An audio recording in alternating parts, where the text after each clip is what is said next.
Hi, I'm Ian Gregory from Witching Hour Studios. I'm the co-founder and creative director, and I'm here to talk about Masquerada. So, yeah, Masquerada is a... sorry, was I supposed to... No, I was just going to ask you what is Masquerada. All right. You want to start again, or...? No, that's fine. All right, so Masquerada is a CRPG, very much in the same veins as Dragon Age and Baldur's Gate, and the whole idea is to give it a bit of an update. So you can control a party of 3, and you can pause any time to tactically decide on what you want to do, and create combos in the process as well.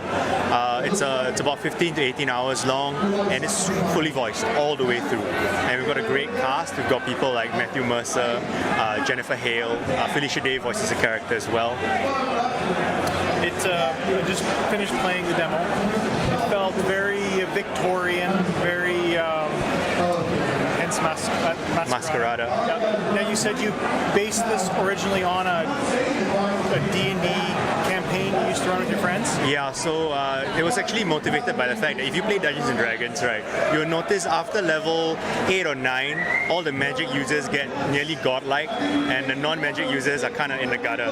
So what I decided to do was completely remove the magic classes and place all their spells on masks. So in the process, it's very much spell and steal, where the gameplay changed a lot.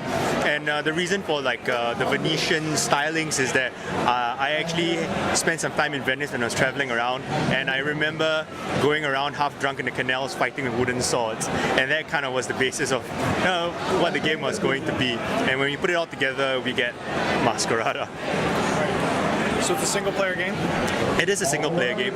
You do have a party of 3 made up, and you can kind of pick out of 5 characters, and each of them has a personal story that you actually get to see through the game as you play it. Can you play the game through as a different character each time, or is it always set to one character? It's set to the one character, Cicero Gavar, and the reason for that is that he's a man with a past. So instead of like a tabula rasa, someone that's blank, he has a past, he has issues, and you kind of work it through with him. The theme of the game is redemption, and every character has a redemption arc that you kind of see through. The one thing you can do, however, is that if you play as Cicero, you can choose different elements, and each one plays very differently. Like if you're playing an air-style Cicero, he will actually teleport around the battlefield, while an earth type will break the battlefield into various chunks so that the enemies, you can take them out part by part. So it really depends on your playstyle. Now I noticed on the machine that I was playing on, it had a backlit keyboard, and yes, keys changed color depending on what actions you could perform. Correct. Is that built into the game, or is that? Yes, it is.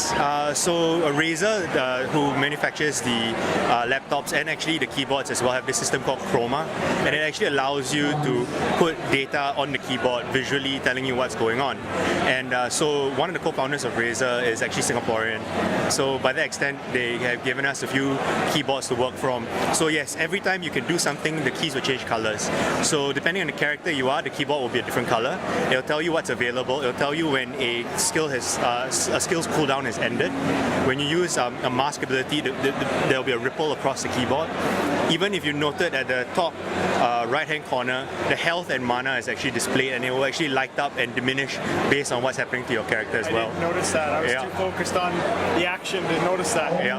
That is very cool. It's the first time I've ever seen. I know that's possible, but it's the first time I've actually seen it integrated into a game.